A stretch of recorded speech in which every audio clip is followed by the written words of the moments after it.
The bail policy of Evans, Preckwinkle, Foxx. Is it a good policy? Would you change it? Would you advocate for a change if you were the state's attorney of Cook County? I would have the state's attorneys be much more vocal in violent crime, asking for cash bail. Cash bail, how much? It depends on the crime, but certainly if you're talking about any of the sexual assaults, armed robbery, persons with a gun. Yeah. Well, I think... So we covered bail, we covered homicides, we covered what you do, okay? How many people, okay, you're saying, in your view, Van Cook doesn't do what you do. Is that important? Because he's saying he's managing the office. He's not going to be out trying cases. Why is it important that he know this stuff? Well, he hasn't managed the office. He never rose above what essentially was a trial assistant. So that means that he never had to understand that the 1,400 or 1,500 employees, including 700 or 800 attorneys, you have to have policy that essentially gets to them through 4 or 5 levels of supervision. You're saying you manage the office. You've had positions. Public Affairs very much thanks RESIDCO, our sole corporate underwriter, for helping to make the production of this show possible. Well, I hope you like those clips, because what you saw in those first 2 or 3 clips, that's what you're going to see in the show. Because you saw Judge O'Brien. He's running for state's attorney in the Republican primary. He's running against Christopher Van Cook. That's the Republican primary, 2 candidates. Democratic primary for state's attorney, 4 candidates, okay? This is probably the most important race that you're going to have to focus on March 17th. We're taping this on March 6th. You'll be watching it most likely the week of March 9th. It's important stuff. Why is it so important? It's important because the state's attorney is the chief law enforcement officer of the county. And the less that state's attorney does her or his job, the more unsafe we all are. So if you live on the south side, you might have heard, like, in 2014, 2015, about how many homicides do we have here in Chicago? Give me a ballpark. What do you say? 2014, 2015 was Gary about McCarthy 480. 480, 2014, 15. Scroll forward a few years to 2016. What were you up to? 760. Sweet Jesus, what happened? I don't know, and I haven't seen anybody who basically does know, but it looked like a blip, and that proved to be true because the next year it went down by 100, and the next year it went down by 100, and 2019 it went down by 100, and you're back to 490. So it is Kim Foxx. Kim Foxx came in, it went down, down, down over 3 years. She get all the credit for that? Is it Eddie Johnson? Who is it? Who gets the credit? No, I just think it was a blip, and the police department had situations that I think they made some mistakes. They went from 1,200 detectives in 2012 to less than 900 by 2016. What was it, ROM cutting costs or what? Well, there had been a great number of detectives who had come out of the Vietnam War as their background. So this is the retirement age? There's a blip, Yeah. yes. Nobody thought of this. Like Ron was out there selling books that he was going to be selling when he stopped being mayor. He's getting ready to be on Channel 7, ABC. I mean, what the hell was he thinking? He couldn't figure this out. Nobody in the city of Chicago looking at the police knew, hey, we're going to lose 300 detectives. Nobody knew, right? Well, everybody knew, but it didn't become important to them because... They just didn't care. They didn't care. Why do we need 300 detectives? Okay. Exactly. And they also eliminated the detectives from 2 of the divisions. So it's important, state's attorney, because maybe it has something to do with the number of homicides. Maybe there's these things that occur independent. Maybe Kim doesn't get the blame sometimes. Maybe she doesn't get the credit. But, you know, whether you have 800 homicides or whether you have 500, that's important, especially on the south and west side, because that's where most of the homicides are, right? That'd be correct. Yeah, okay, so that's important. I mean, the bail policy is important, but who sets the bail policy? State's attorney?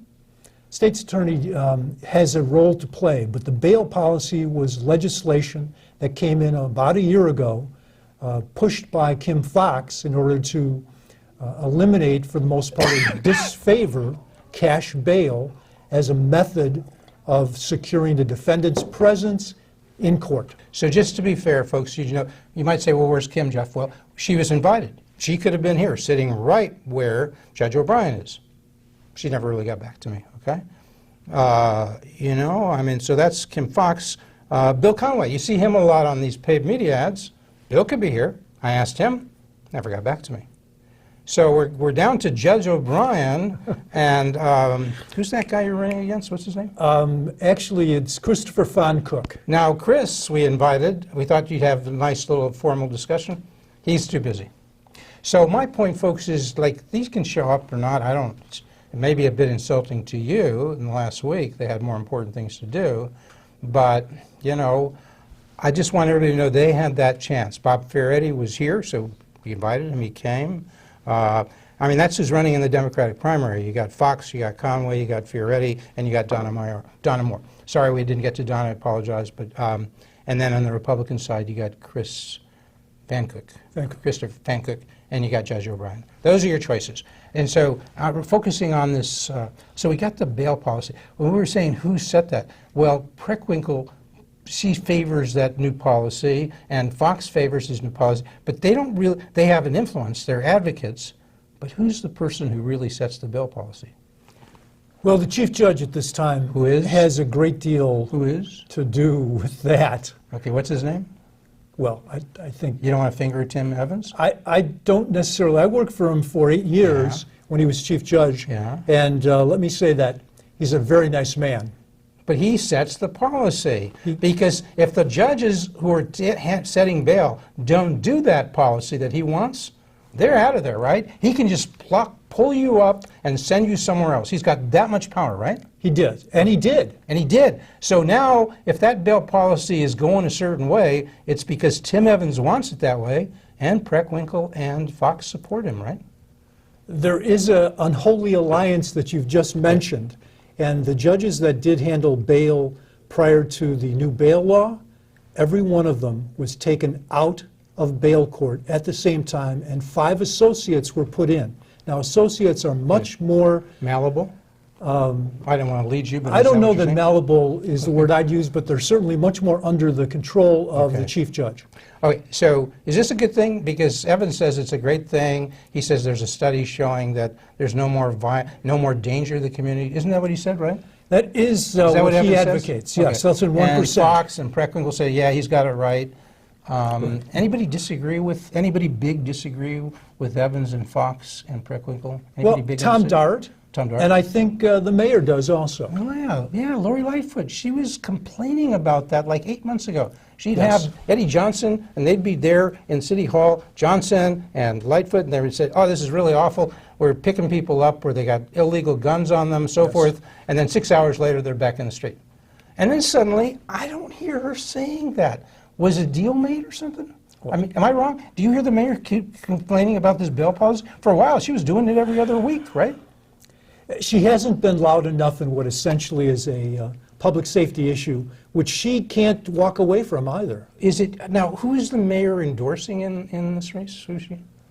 I think it's some farm animal. So like Fox. So do you Oh. think because she's endorsing Fox, Mayor Lightfoot's gone quiet on the bail issue?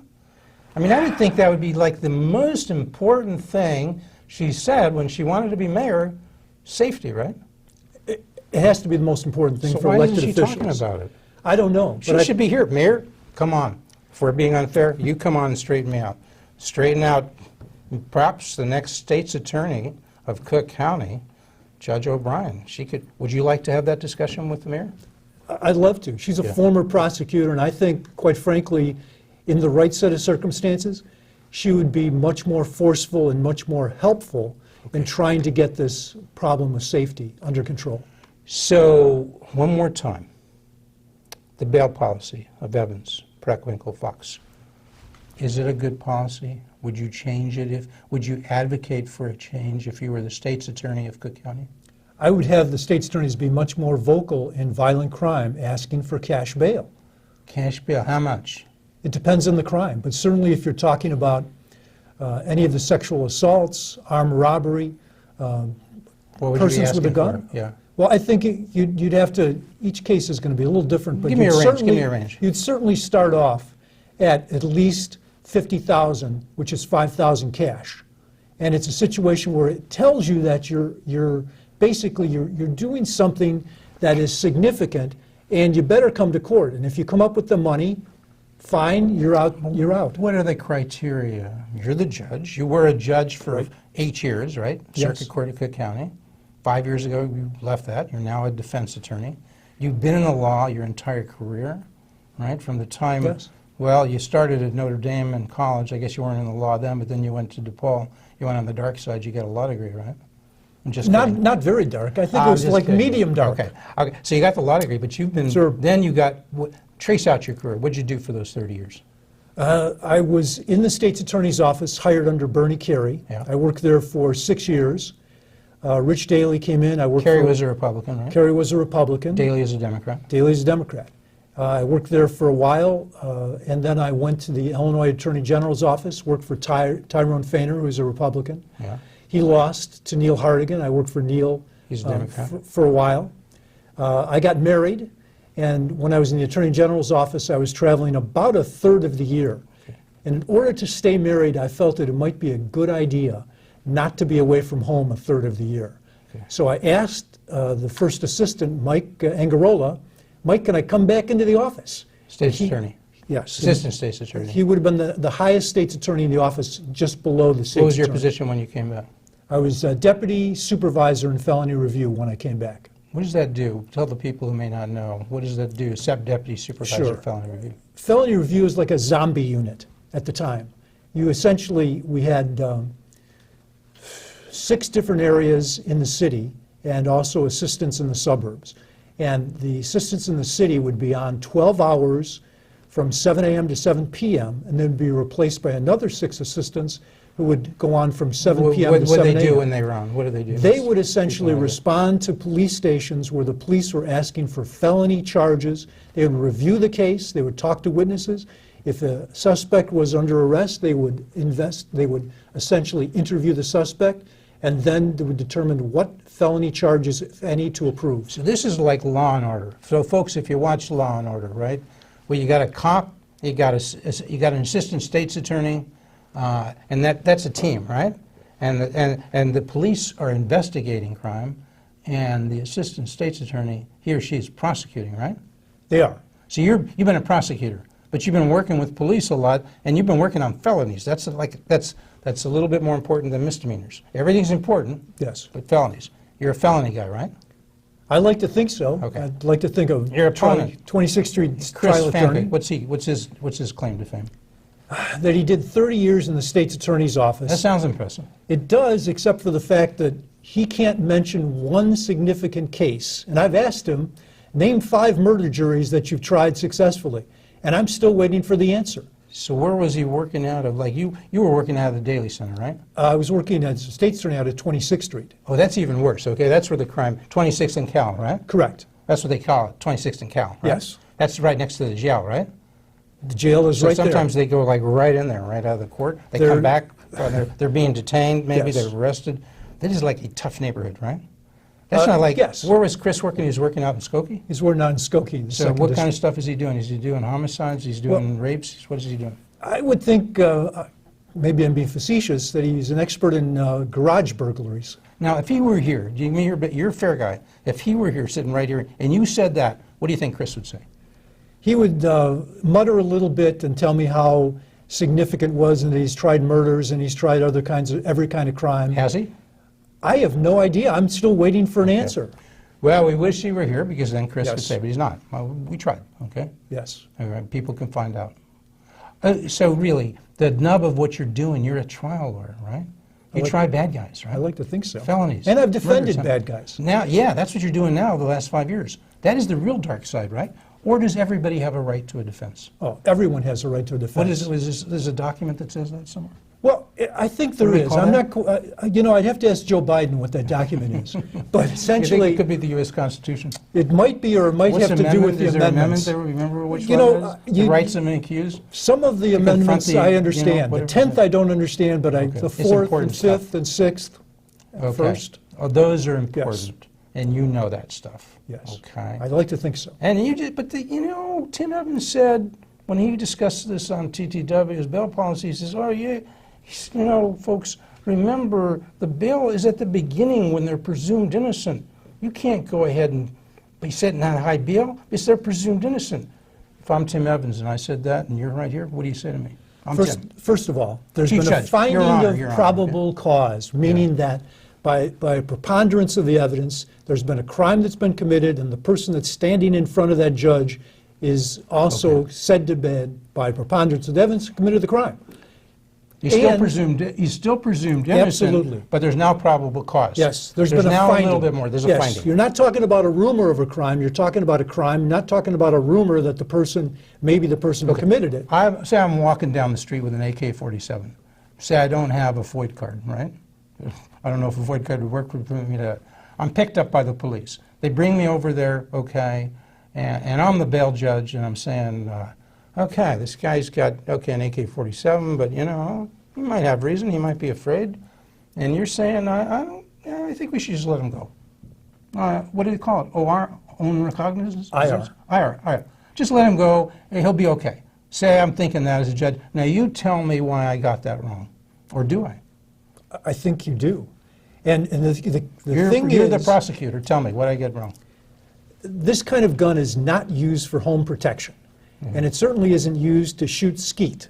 What's it used for? It's a killing machine. Yeah. So right away you should be in a mindset that this is a person who has some violence potentially on their mind, and the fact that either you don't know about something that's occurred or something that might occur in the future doesn't mean that you look at it with a blank slate. Is it legal? Can it be legal to be carrying an AK-47 in Chicago?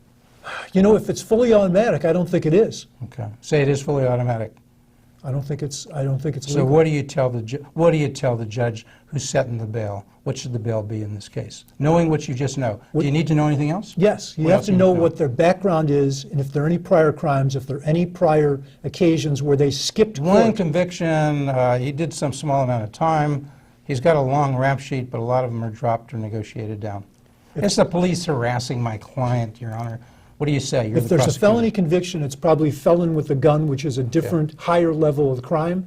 You're probably looking, if there's no gang affiliation that can be talked about, Yeah. you're probably looking at, I don't know, $100,000, $10,000 to walk, or maybe $150,000, Wait, $15,000 to walk. So that means he's got to come up, or she, 15,000. It's 150,000. You go to a bail bondsman. The bail bondsman puts up the rest. Well, and there's you no put up bail 10 bondsman in Cook County anymore. There was done away back in the Oh, they don't 60s. have. So when you say you got to put up 10 or 15, that means that's all you put up. The county's taking the risk for the rest. Correct. Okay. That's the bail So system. that's what you're asking for, roughly $10,000 or $15,000 Yes. real bond. And- or you would probably say it's 150,000, meaning that the guy has to put Yes. up 10 or 15.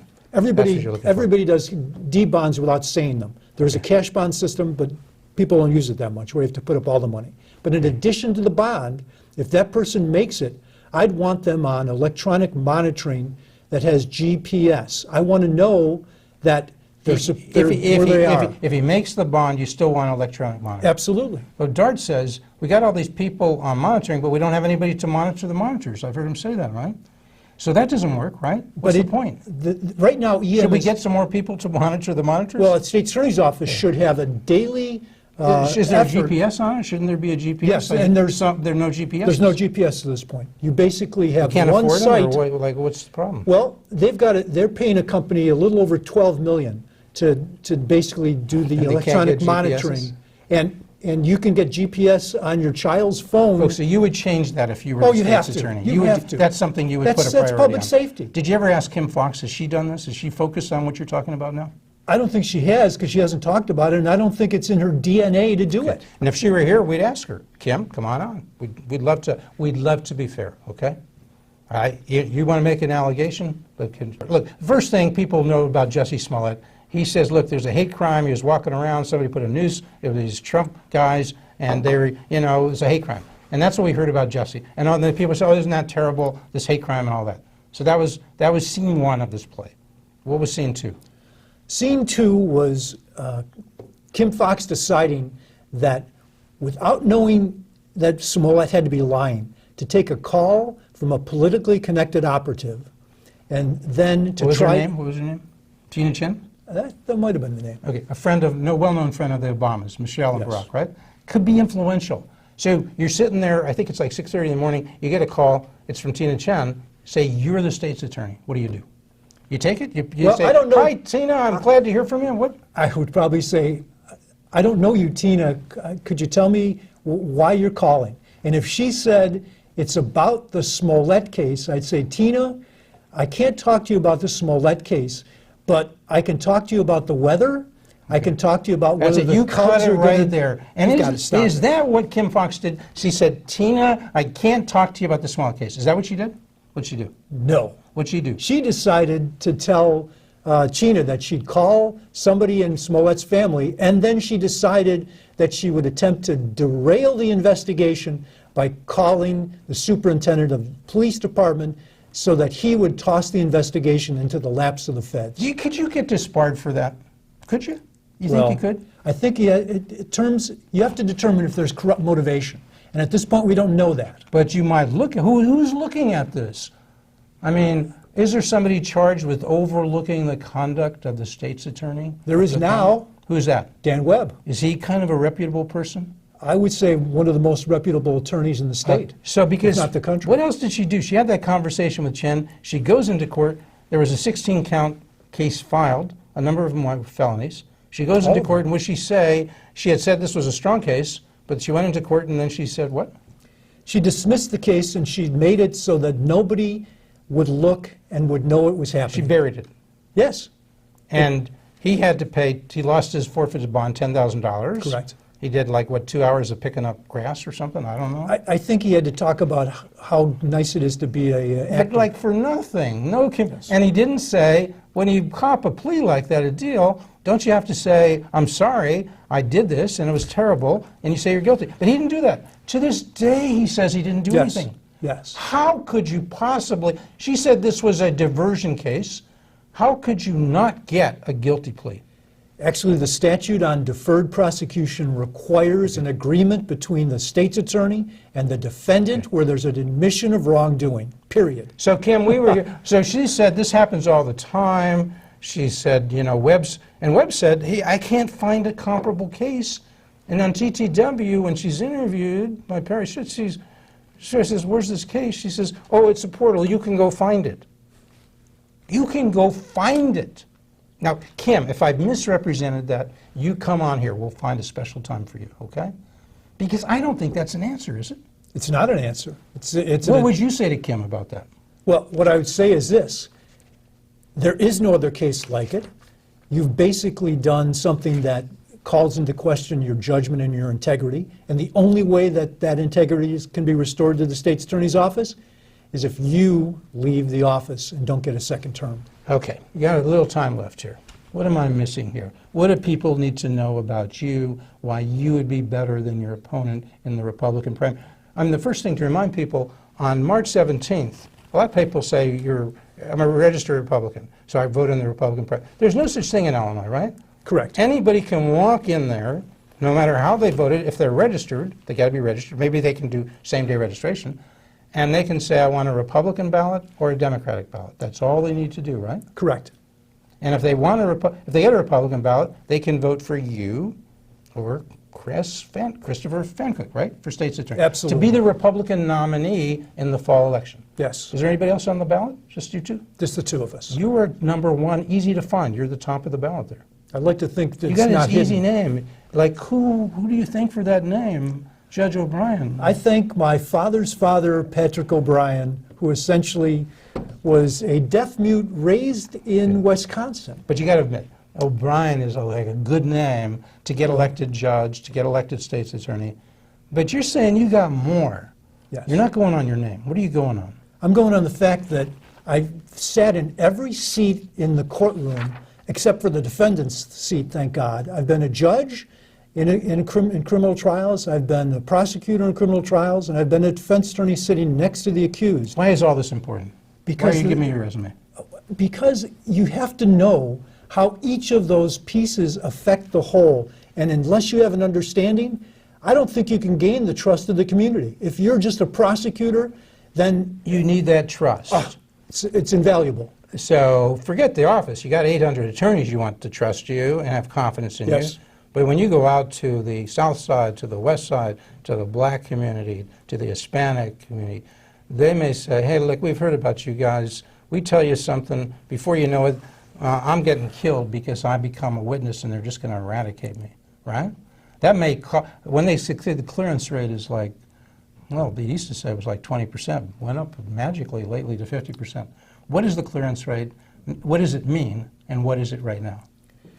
2019, there were 490 murders. There were 108 or 109 defendants charged with murder. The police now consider a case cleared if they present charges in the defendant to the state's attorney's office and the state's attorney rejects the charges or gives it what's called a continuing investigation. So they say It's cleared, it's solved. Yes. Is that a new thing? Did that just come up? I think it's been there for a while, but because Now, they've... so the clearance rate went from, like, in terms of homicides, I think it was like 3 or 5%. It seemed to go to 50%, just like that. It went from 20 to 54%, okay. and the bottom line is there's 130 murder cases and defendants who are walking around this city that the state's attorney hasn't done anything about. So, but the point is, these folks who are going to be, in a sense, you're representing the people, and somebody is a victim or the family of a victim, family of a homicide, or somebody's a witness. They got to trust you and your prosecutors. They got to know that you're going to protect them. You're going to try, right? Yes. If they're going to be a absolutely. witness, you're going to try to give them some protection. You're not going to spill the beans to everybody knows you're there. Yes. So they got to trust you, right? They do. Do they do that now in the Kim Foxx State's Attorney Office? I don't know how they can. Okay. Essentially, as I said, there's 130 murders that she didn't do anything about when they were presented for charges. You have to do something then. You just can't sit back and say, oh, you know, the case isn't there. You've got to open grand juries, and a lot of these are gang-related cases. Get the gang members in there. So you're saying if you're the nominee, you can take on Kim Foxx and you can beat her in the Yes. general election? Yes, You're telling the Republicans that if they're voting in the primary? I am. And if it's Bill Conway who's the nominee of the Democratic Party, you're saying you can take on Bill and beat him? Yes. How come? What's wrong with Bill? Well, I don't think he has the necessary credentials and experience to actually be state's He attorney. was 6 years in the state's attorney's office, wasn't he? Okay, that's a cup of coffee. 6 years. Yes. In the last 6 years, he's been doing what? He's been teaching one course at DePaul, I'm told, in economics. So that's not too good. Well, it certainly isn't showing that he has a real feel for criminal law. So you can do better at this job. That's all you're saying. Yes. Than whether it's Kim Foxx. So if you face her in the general election, you can beat her. But your opponent says, look, you're really a Democrat. Okay? Isn't that what Chris Van Cook says? He says, folks, don't be deceived. This guy, Judge O'Brien, he's really a Democrat. Are you? He has said that because he doesn't want to confront me on credentials, which he is Are you a Democrat? woefully deficient. No, I am non-politically. But you got elected as a I did. Democrat. Circuit Court of Cook County. Absolutely. You ran as a Democrat. I did. Were you being deceptive when you ran that? Not at all. Why'd you run as a Democrat? Because in the last 30 years, there hasn't been a Republican who's even run for office and countywide as a judge. They're not even on the ballot. You cannot get elected countywide. People want to know if you're going to be the Republican nominee and running against Fox, and it could be Chris Van Cook, why are you the better choice? Why can you be more likely to win in the fall if you're running against Kim Foxx than if Christopher is? He's already run and he's lost by 900,000 votes. It's like if he did it again, it'd be a bad sequel to a bad movie. Everybody who goes into custody in a police station now is videotaped from the time they hit the door till the time they leave. So you don't have a situation on a murder case where somebody says, you know, my will was worn down. So you support that reform? Absolutely. You would enforce it to the T? Absolutely. When the reform is right, you're there? Of course. But there's some reforms that might be wrong, and you're going to do what you can within the law to modify that. And if there's another chance where we can have you back, Judge O'Brien, before the March 17 election, Jeff, thank you. we will do it.